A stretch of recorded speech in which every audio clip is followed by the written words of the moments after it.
विश्वानि देव सवितर्दुरितानि परासुव यद्भद्रं तन्न आसुव।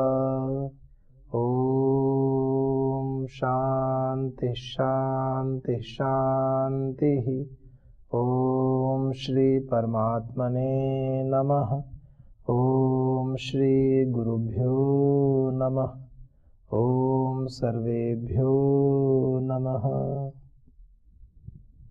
ओम। वैदिक संस्कृति के इस अंक में आप सभी का स्वागत है। हम अग्निहोत्र विषय पर चर्चा कर रहे हैं कि मनुष्य के जीवन में आध्यात्मिक आदर्शों को स्थापित करने के लिए और अपनी दैनिक जीवनचर्या में किस प्रकार से हम इस पथ पर आगे बढ़ें, हमारे समस्त कर्म यज्ञीय कर्म हो जाए, हमारे समस्त कार्य हमारे द्वारा किए जा रहे जो भी अनुष्ठान है वो समस्त अनुष्ठान दैवीय हों, पवित्र हों। ऐसा हम क्या करें, हमारे मन की स्थिति कैसी हो, ऐसे कौन से मंत्र हैं जिनका हम नित्य श्रवण करें, नित्य उनका उच्चारण करें, उनके अर्थों का अधिगम करें। तो इस विषय में हमारे ऋषियों ने एक बहुत अच्छी प्रक्रिया स्थापित की है कि आप प्रातःकाल उठ करके ब्रह्मयज्ञ कीजिए, संध्या के मंत्रों का पाठ कीजिए, नहा धो करके आप अग्निहोत्र का अनुष्ठान कीजिए। तो अग्निहोत्र में जिन मंत्रों का लेखन किया गया है, जिन मंत्रों को ऋषियों ने वेदों के माध्यम से यहाँ पर लिखा है, वेदों के ही मंत्र हैं, उनका संकलन किया है। तो उन मंत्रों में विशेष हम देख रहे हैं, एक एक मंत्र अपने आप में पूर्णता देने वाला मंत्र है। और इसी में यज्ञ के पश्चात में राष्ट्रीय प्रार्थना की बात आती है। ये जो हम देखते हैं कि राष्ट्रीय गान करते हैं, राष्ट्रीय गीत गाते हैं, तो ऐसे ही राष्ट्रीय प्रार्थना, और राष्ट्रीय प्रार्थना ये किसी व्यक्ति के द्वारा रचित नहीं है। इसकी विशेषता क्या है, ये वेद का मंत्र है।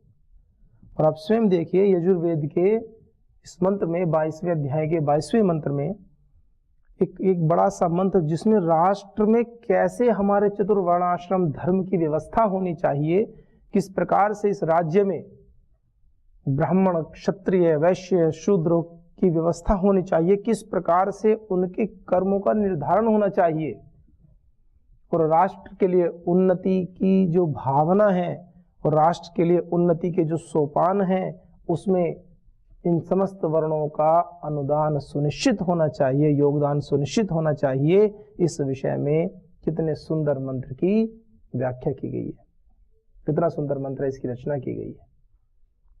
क्या मंत्र है ये आपको पता ही है, आप तो रोज पाठ करते ही हैं। जीवन का ये भी अद्भुत सौभाग्य है कि हमें इस जीवन में इतने सुंदर वातावरण में और ऐसे वेदों के मंत्रों का उच्चारण करना, वेदों के मंत्रों का अर्थ अधिगम करना और इस दिनचर्या में जीना, ये सहज नहीं मिलता है।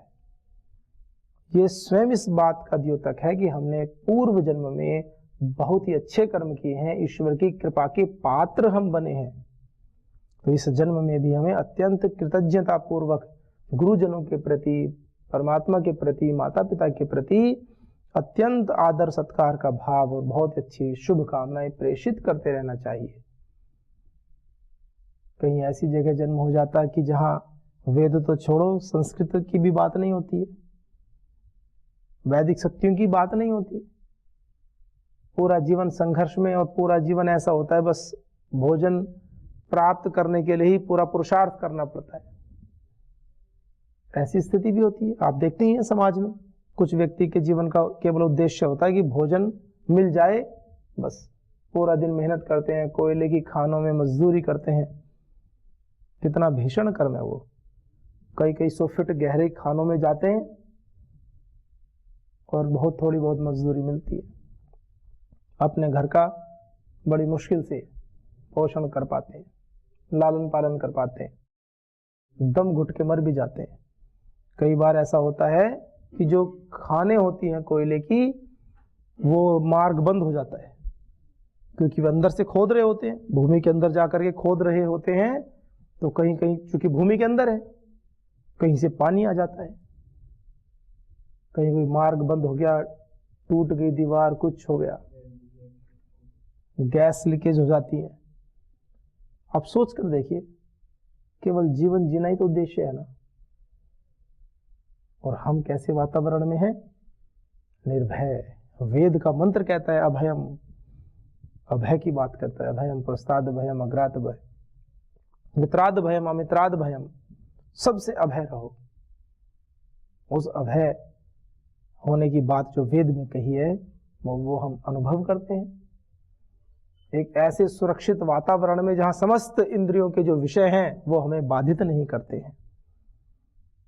ये बड़ी बात है, बहुत बड़ी बात है।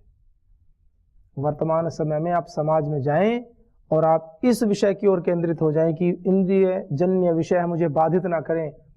आप कितना ही जोर लगा लो, कहीं ना कहीं कोई ना कोई दृश्य ऐसा उपस्थित हो जाएगा। मैं केवल एक दृश्य की बात नहीं कर रहा हूं। दृश्य कहने से तात्पर्य केवल आंखों का ही विषय नहीं है, कानों का अपना विषय होता है, स्पर्श का अपना विषय होता है, जीवा का अपना विषय होता है। नजरें जहां देखो तो वहां आपको विषयों में अनुरक्त नजरें दिखाई देगी। दृश्य बाधित होता है। कानों में पता नहीं कैसे कैसे शब्द सुनाई देते हैं। कोई कुछ व्यक्ति लड़ रहे हैं, या कोई कार्य कर रहा है, कोई इधर उधर की बातें कर रहे हैं ना चाहते हुए भी। एक तो होता है जानबूझकर उन विषयों में लगना, एक होता है ना चाहते हुए भी आप केवल जा रहे हो, चल रहे हो, वहां पर रह रहे हो, तो भी ऐसे ऐसे विषय, ऐसी ऐसी बातें सुनने को मिलती है। साधक को उनसे बचना पड़ता है। यह भी साधना की एक अवस्था है, मैं उसका निषेध नहीं कर रहा हूं, क्योंकि अंततः तो सेवा करने समाज में ही जाना है। पर एक अवस्था ऐसी भी आती है, पर वो जाना कब होता है? तो इस विषय में महर्षि दयानंद सरस्वती जी ने कितना सुंदर कहा, संसार का उपकार करना इस समाज का मुख्य उद्देश्य है, अर्थात शारीरिक, आत्मिक और सामाजिक उन्नति करना। पहले शारीरिक उन्नति आवश्यक है, आत्मिक उन्नति आवश्यक है, और उसके बाद विषय हुआ तो सामाजिक उन्नति। शारीरिक और आत्मिक उन्नति, शारीरिक उन्नति, आत्मिक उन्नति, ये दो जो सोपान है, और सामाजिक उन्नति तो परिणाम होता है। फिर आपको करनी नहीं पड़ती है, फिर आपके द्वारा किया गया कार्य स्वाभाविक रूप से ही वो आत्मोन्नति का कार्य होता है। समाज की सेवा करना एक तरह से जो सेवा कार्य है, क्योंकि दीपक को एक बार प्रकाशित कर दो, फिर आपको ये नहीं कहना दीपक से कि इस व्यक्ति को प्रकाशित दिखाओ। वो प्रकाशित हो गया तो उसका कार्य क्या है? वो प्रकाश ही देगा, वो अंधकार को दूर ही करेगा। तो हमारे जो शास्त्र हैं वो कहते हैं कि पहले हमें स्वयं को प्रकाशित करना है, ज्ञान अर्जित करना है। कुछ भाई आते हैं, कुछ मिलते हैं समाज में भी कि सेवा करनी है, कि हमारा मन करता है हम सेवा करें। ये जीवन मिला ही सेवा करने के लिए है, इस सत्य को पहचानने की आवश्यकता है। आप देखते होंगे विद्यालय में क्या लिखा होता है? शिक्षार्थ आइए, सेवार्थ जाइए। शिक्षा का तो उद्देश्य ही यह है कि आप सेवा के लिए तैयार हो जाएं, और समस्त शास्त्रों का भी संदेश यही है कि ईश्वर की प्राप्ति बिना कर्म के नहीं हो सकती है। कर्म को छोड़ दें ऐसा तो संभव ही नहीं है। कार्यमेव, करना ही है नियत कर्म, ऐसे कहा श्रीमद् भगवद गीता में। कार्यम एवं, करना ही है, बच नहीं सकते। और कोई भी ऐसा व्यक्ति नहीं जो कर्म ना करे। हाँ, छोटे मोटे तो दोष लगते रहते हैं कर्मों में, सर्वारंभा ही दोषेण, ऐसे कहा। सभी कार्यों में कुछ ना कुछ दोष तो छोटे मोटे लगे रहते हैं। तो इसका मतलब स्वाभाविक कर्मों को छोड़ दे ना, निषेध किया। छोटे मोटे दोष का मतलब क्या है? जैसे वे गेहूं पिसवाने गए, कभी कुछ कहते हैं ना, आटे में घुन पिस गया, ऐसे कभी बोल देते। रेयर केस में कभी हो गया होगा। कृषि करते हैं, कुछ केंचुए हैं या कुछ छोटे छोटे जीव जंतु हैं, कुछ उनका मोक्ष हो जाता है। बैल हैं, चल रहे हैं, खेत में जुताई चल रही है, तो क्या होता है, जब खेत में जुताई चलती है तो बगुले आ जाते हैं। अब एक तरफ से तो एक का पेट भर रहा है, दूसरे के तो प्राण जा रहे हैं, तो उसमें पाप और पुण्य दोनों ही हो रहे हैं। तो बगुले की दृष्टि से तो पुण्य हो रहा है, क्योंकि जो भूमि कल्टीवेट करते हैं, खोते हैं, तो उसे नीचे की ऊपर आती है, तो जो जीव जंतु छोटे छोटे वो ऊपर आते हैं, बगले को दिखाई देते हैं, वो खा जाते हैं उन्हें, और जो नीचे से ऊपर आते हैं वो तो उनका तो प्राण गए। तो इसका दोष भी किसान को लगेगा फिर तो, कि भाई मेरे क्या तो किसान नहीं ना, किसी का घर फोड़ दे, चींटी का घर बना हुआ है, हल चला दिया वहां पर, उसका तो घर टूट गया। तो इसलिए कहा कि सभी कर्म निष्पाप कर्म नहीं है समाज में। हम श्वास लेते हैं तो भी सूक्ष्म जीव मर जाते हैं। तो ये जो जैन संप्रदाय में, जैन परंपरा में, वो चेहरे पर क्या करते हैं, मास्क लगाते हैं।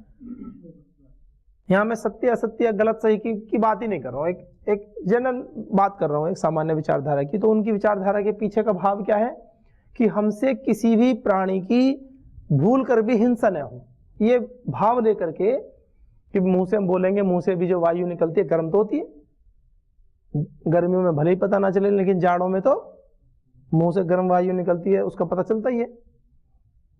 वाष्प निकलती है तो गर्म होती है, तो भाप जैसा निकलता है, और कोई के हाथ ठंडे होते हैं तो वो भी ऐसे फूंक मार के गर्म करता है, तो इसका मतलब हवा तो गर्म है ना, अंदर से टेम्परेचर होता है, गर्मी है ही।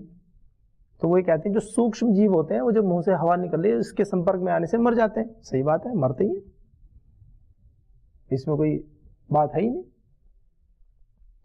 तो बात कहने की ये है, तो जो विचारधारा है, यानी कुछ ना कुछ तो दोष, कुछ ना कुछ तो होते ही है ना, ऐसे ये बात है। तो वो इस परंपरा को निभाते। तो बात ये कह रहा हूं कि कर्म भी कैसे करें, सेवा कैसे करें, इसके लिए ज्ञान बड़ा आवश्यक है, और ज्ञान अंततः है सेवा के लिए, ये भी समझने की बात है। तो इसलिए प्रारंभिक अवस्था में ऐसे सुंदर वातावरण में रह करके यदि हम अपने इंद्रिय संबंधी समस्त विकारों से बचे हुए हैं, ना तो हमारे कान में कोई एक शब्द जा सकता है ऐसा जो निषिद्ध हो, जो साधक की साधना में बाधा उत्पन्न करे, ऐसा वातावरण है। इसके लिए आपको पुरुषार्थ नहीं करना होगा। जहां रहते हैं इतना सुरक्षित वातावरण है, इसके लिए परम श्रद्धेय श्री गुरुदेव परम श्रद्धेय आचार्य श्री जी का को कोटिशय नमन है, उनको अभिनंदन है, उनका वंदन है कि उनके आशीर्वाद की छाया में, सात्विक छाया में हम सभी फल फूल रहे हैं, पुष्पित पल्लवित हो रहे हैं, अपने अपने अनुष्ठानों को आगे बढ़ा रहे हैं, पूरा कर रहे हैं। ये कितनी बड़ी बात है। माता पिता बच्चों को घर परिवार में वातावरण दे सकते हैं, समाज में व्यक्ति सड़क पे जा रहा है उसको अच्छा वातावरण मिले, कैसे निर्धारण करेंगे? ये बड़ी बात होती है। और पतंजलि योग पीठ के कोई अतिशयोक्ति की बात नहीं है, जितने भी परिसर हैं वो समस्त दिव्य आचरणों से भरे हुए हैं, परिपूर्ण है। गेट पर घुसने से पहले एंट्री, कोई भी निषिद्ध व्यक्ति प्रवेश नहीं करेगा। परिसर के अंदर आप सब भी साधक हैं, कितने वर्षों से यहाँ हैं, किसी के भी कान में कोई भी ऐसा शब्द जो हमारी साधना में बाधा पहुंचाने वाला हो कभी नहीं आता, और तो और मन में ही नहीं आता कभी। समाज में देखिए आप, कोई छोटे छोटे कार्य करते हैं तो छोटे से कार्य कम करें, गालियां पहले निकालते हैं। छोटे छोटे कार्यों की बात बता रहा हूं, गालियां पहले निकालते हैं, और उनको ऐसा लगता है कि बिना गाली दिए तो काम ही नहीं होता। परम श्रद्धेय श्री स्वामी जी पूरे राष्ट्र में इतना परिवर्तन कर दिया, कितना बड़ा योग का, आयुर्वेद का, स्वदेशी का कार्य चल रहा है, पूरी पूरी चिकित्सा पद्धति का विकल्प प्रस्तुत कर दिया है पतंजलि वेलनेस के माध्यम से। और कैसे सुंदर शब्दों का प्रयोग करते हैं, जिनको सुने तो एक अतिशयोक्ति की बात कहने को हो जाती है, बाकी बात तो सत्य है कि मुर्दा भी खड़ा हो जाए। इसका मतलब क्या है, जो अत्यंत रोग से पीड़ित व्यक्ति है उसमें भी प्राण का संचार हो जाए।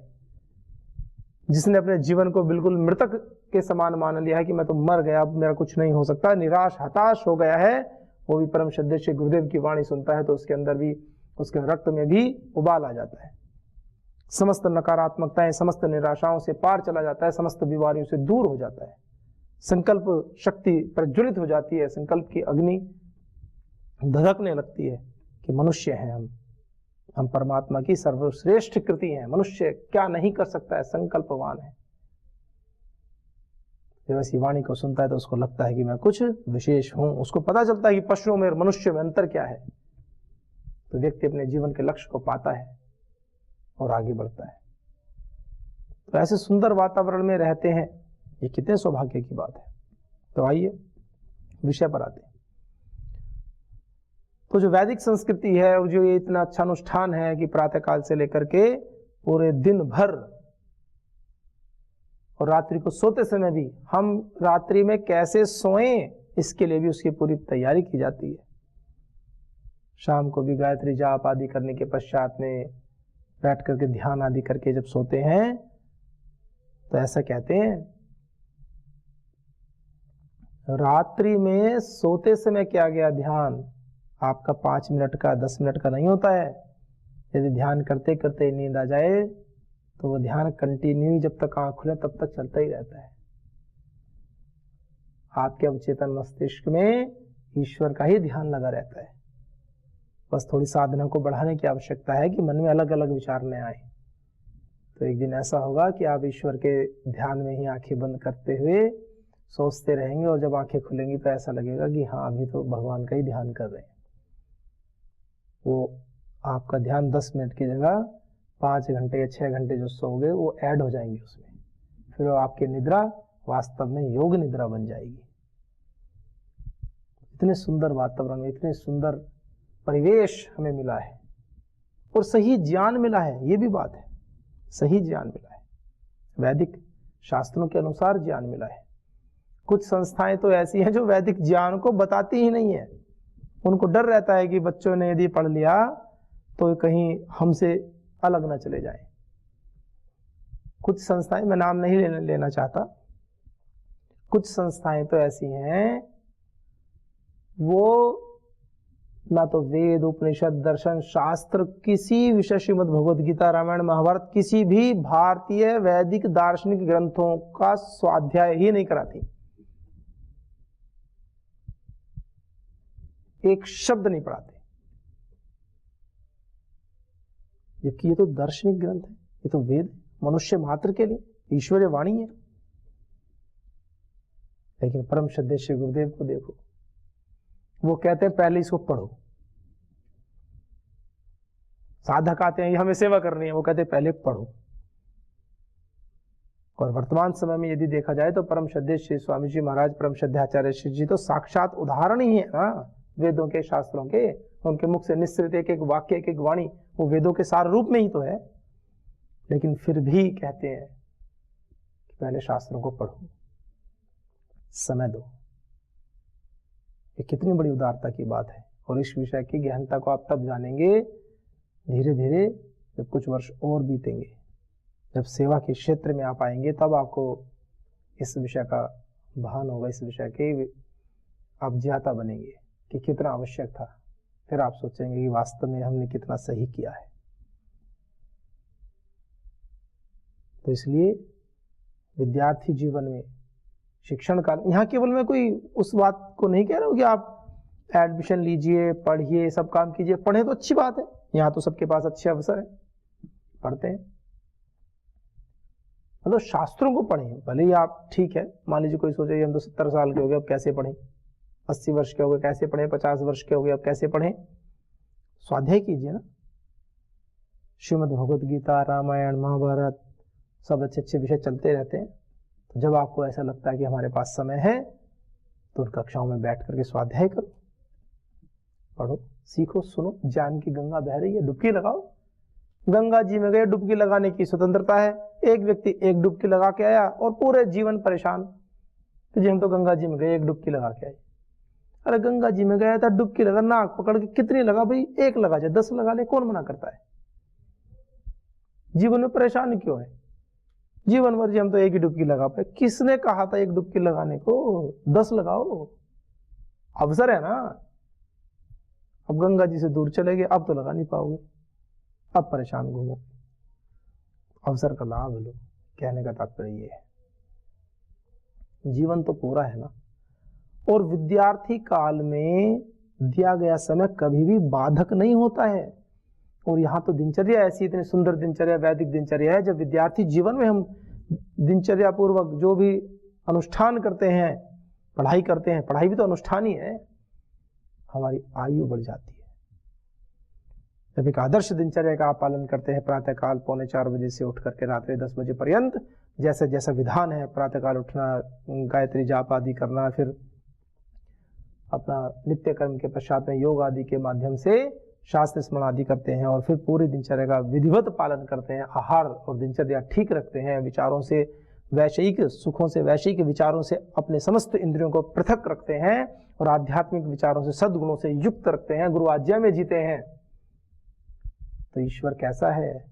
ईश्वर कालातीत है, वो इतने काल को लैस कर देता है। ईश्वर के विषय में किए गए विचार में जो समय लगता है, परमात्मा उस समय को आपके जीवन से हटा देता है, और आपके जीवन जितना आपको जीना है वो आयु और बढ़ जाती है। ये ईश्वर की कृपा का प्रताप है, क्योंकि परमात्मा काल की सीमा से बाहर है ना। जिसका चिंतन करोगे, ईश्वर के जिस गुण का चिंतन करोगे, वो गुण बढ़ जाएगा। और जब साक्षात भगवान का ही चिंतन कर रहे हैं तो यूं कहते हैं व्यक्ति अमर हो जाता है। एक तो कर्मों से अमर होता है, एक तो कर्मों से अमर होता है। अच्छे अच्छे कर्म करेंगे तो अच्छी यश कीर्ति होगी, और जो साधक ईश्वर भक्त होकर के, ईश्वर पर आस्तिक होकर के अपनी साधना को आगे बढ़ाता है, तो निश्चित ही उसकी आयु में भी वृद्धि होती है। कहीं कहीं कुछ अपवाद देखे जाते हैं कि भाई वो तो बहुत अच्छे व्यक्ति थे। समाज में प्राय यह गलत धारणा व्याप्त है कि जो अच्छा व्यक्ति होता है उसको तो भगवान जल्दी बुला लेते हैं, फिर कहते हैं कि नहीं, भगवान को भी तो अच्छे व्यक्तियों की आवश्यकता है इसलिए बुला लेते हैं। ठीक है, समाज में मन रखने के लिए बात कही जाती है, लेकिन मैक्सिमम जो केसेस हैं वो शरीर के प्रति उपेक्षा कर देते हैं। मैं बड़ी बड़ी विनम्रता पूर्वक ये बात कह रहा हूं। जो अच्छे व्यक्ति होते हैं, सज्जन व्यक्ति होते हैं, वो क्या करते हैं? वो शरीर के प्रति उपेक्षा का भाव रख लेते हैं। वो सोचते हैं हमें तो अच्छे कर्म करने हैं। अच्छे कर्म तो इस शरीर से करने हैं ना, तो शरीर के लिए, स्वास्थ्य के लिए भी आवश्यक समय तो देना चाहिए ना। घर में माताएं इसका उदाहरण है, पूरे घर परिवार के लिए कार्य करती रहेंगी, पूरे जीवन करती रहेंगी, और अपने लिए पूछा जाए तो कि 1 घंटा सुबह उठकर व्यायाम आदि किया, क्या योग प्राणायाम किया, तो कहेंगे समय नहीं मिलता। और यदि वो 1 घंटा निकाले तो अपनी आयु में 20 वर्ष की वृद्धि कर सकती है। तो इस प्रकार से हमारी दिनचर्याएं ऐसी हैं कि वो हमें पढ़ाती रहती हैं। अग्निहोत्र क्या है? वेदों के मंत्रों के अर्थों का जब स्वाध्याय करते हैं तो हमें पता चलता है कि जीवन है क्या। अब राष्ट्रीय प्रार्थना है, वेद का मंत्र है पूरा। और राष्ट्रीय प्रार्थना क्यों कहा इसको? क्योंकि इसमें राष्ट्र में जो आवश्यक तत्व है वो कैसे हो, इस विषय का विशद वर्णन किया गया है। ओम आ ब्रह्मण ब्रह्मणो ब्रह्म वर्चसी जायताम, आ राष्ट्रे राजन्य शूर शव्यति व्याधि महारथो जायताम। जो ब्रह्म वर्चस तेज से युक्त हो, ऐसे हमारे देश में ब्राह्मण होने चाहिए जो वेद विद्या में निपुण हो। वेद विद्या का तात्पर्य केवल 4 वेदों से ही नहीं है। वेद ज्ञाने, जो ज्ञान कराने वाले ग्रंथ है, शास्त्र है, उनमें निपुण होने चाहिए। ईश्वर के उपासक होने चाहिए, उपासक होने चाहिए, और उपासना कराने की प्रेरणा देने वाले होने चाहिए ऐसे। और शूरवीर योद्धा कैसे हो? तो शूरवीर योद्धाओं के विषय में क्या कहा? शूरवीर योद्धाओं के विषय में कहते हैं कि हमारे देश में आ ब्राह्मण ब्रह्मणो ब्रह्म वर्चसी जायदम, आ राष्ट्रे, राष्ट्र में कैसे हो? राजन्य है, क्षत्रिय कैसे हो? शूर ईशव्यो, वीर हो, ईशव्यो धनुर्विद्या में निपुण हो, अर्थात शस्त्र विद्या में निपुण हो। अति व्याधि, शत्रुओं को भयानक दंड देने वाले हो, अति व्याधि, ताड़ना करने वाले हो। जैसे आपने देखा ना, कभी कभी वो दिखाते हैं किसी नाटक आदि में, डॉक्यूमेंट्री में, कि भगवान राम या भगवान कृष्ण को क्रोध आता है। क्रोध तो नहीं आता, दुष्टों का संहार करने के लिए तो करना ही पड़ता है। जैसे गुरुजी डांटते हैं बच्चों को, तो गुरुजी को क्रोध थोड़ी आता है। कोई टीचर किसी स्टूडेंट को डांटता है तो क्रोध थोड़ी आता है। वो तो प्रिटेंड करते हैं, उसके मन के आलस्य प्रमाद को नष्ट करने के लिए, उस विकार को नष्ट करने के लिए किया गया एक उपक्रम है। उसको आप चाहे क्रोध कह लो, तो इसलिए वैदिक भाषा में, शास्त्रों में उसको मन्यु कहा गया है, जो विकारों को नष्ट करने के लिए आवश्यक होता है शौर्य पराक्रम से। तो देखा ना, जब धनुष की प्रत्यंचा चढ़ाते हैं तो कैसे बिजली कड़कने लगती है। तो वो तो खैर ऐसा नहीं होता है, लेकिन एक बताने के लिए कि मन्यु है, पूरा दुश्मन थर थर कांप जाता है। तो ऐसे है वास्तव में, तो ईश्वर का एक रूप रुद्र भी है। तो क्या कहा, इस राष्ट्र में कैसे राजन शूर हो, शव्य अति व्याधि महारथी हो, महान रथों वाले हो, जायदाम दोग्ध्री धेनु, गाय दूध देने वाली हो, वोढ़ा नडवाना अनडवान, जो बैल हो, जो भी, क्योंकि पहले गाय बैल ये सब पशुधन रहता था, तो ये भी अच्छे बलिष्ठ हो। और कैसे हो, सप्ति ही, जो अश्व होते हो आशु गति वाले हो, तीव्र दौड़ने वाले हो। पुरंधिर योषा, जो घर में स्त्रियां हो, माताएं हैं, बहनें, वो व्यवहार कुशल होनी चाहिए। जिष्णु रथेष्ठा सभयो युवास्य यजमानस्य वीरो जायताम, क्या कहा, अस्य यजमानस्य, इस जो राजा के राज्य में जो रहने वाले व्यक्ति हैं कैसे हो, जिष्णु हो, जीतने का स्वभाव है जिसका। रथेष्ठा, रथ पर स्थित होना, एक बार स्थित हो गए अपने रथ पर तो फिर कोई रथ से डिगा ना सके, रथ से उतार ना सके, अर्थात कोई पराजय कर ना सके। अपने एक बार आपने संकल्प कर ले इस पथ पर चलना है, उससे डिग ना सके। कोई परिस्थिति, कोई व्यक्ति, कोई विचार आपके पथ के सामने सम्मुख खड़ा ही ना हो सके, जो बुरा विचार है, जो बाधक है। सभेयो, सभा में, सभेयो कहते हैं जो सभा में सभ्य रूप से रहे, जो कहीं सभा में भी रहे तो समाज में प्रशंसनीय कार्य करने वाले व्यक्ति भी उसकी तारीफ करें, प्रसन्न रहें, गौरव अनुभव करें। होता है ना, कोई मीटिंग होती है, कोई सभा होती है गांव में, शहरों में, तो किसी सज्जन व्यक्ति को, श्रेष्ठ व्यक्ति को बुलाते हैं ना, जी आप आइए मुख्य अतिथि के रूप में। क्यों बुलाते हैं? ताकि गौरव हमारा भी बढ़े। तो सभे, कैसा वीर हो वो, जिसको सभा में लोग बुलाएं, सभा में जो सुशोभित हो, ऐसा वीर होना चाहिए, ज्ञान से भी होना चाहिए। और युवा, ऐसा युवा होना चाहिए। तो इसका मतलब जो 70-80 साल के हैं वो क्या बूढ़े हो गए ना? युवा केवल शरीर की बात ही नहीं है, विचारों से, ज्ञान से, हमेशा। आचार्य चाणक्य क्या 25 साल के थे? आचार्य चाणक्य से बड़ा युवा कौन था? पूरे देश को, राष्ट्र को एकता के सूत्र में बांधा, और ऐसे विचार, ऐसी प्रखर युक्तियां, वेदानुकूल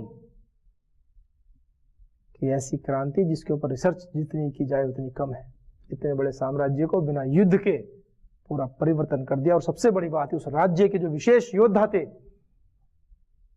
उनमें से एक भी योद्धा को के जीवन का नाश नहीं हुआ। और उन समस्त योद्धाओं की निष्ठा आचार्य चाणक्य के अनुसार चंद्रगुप्त में हो गई। राजनीति का वैभव यदि देखना हो, राजनीति का गौरव यदि देखना हो, राजनीतिक कुशलता यदि देखनी हो, नीति निपुणता यदि देखनी हो, आचार्य चाणक्य में देखो। तो ये विषय है, ये कार्य ये आगे चलेंगे भी। तो राष्ट्रीय प्रार्थना के विषय में, राष्ट्र के लिए हम सर्वस्व न्यौछावर करेंगे, इस भाव के साथ में अपने जीवन की उन्नति के साथ साथ हमारे द्वारा किए कार्य राष्ट्र हित में हो। और आध्यात्मिकता और राष्ट्रवाद तो जितना समझ में आता है, एक दूसरे के पर्याय जैसे ही लगते हैं। तो आइए हम सबके जीवन में शुभ हो, मंगल हो, इन प्रार्थना के साथ में आज के अंक को विराम देते हैं। ओम शांति शांति शांति। ओम श्री गुरुभ्यो नमः। ओम सर्वेभ्यो नमः।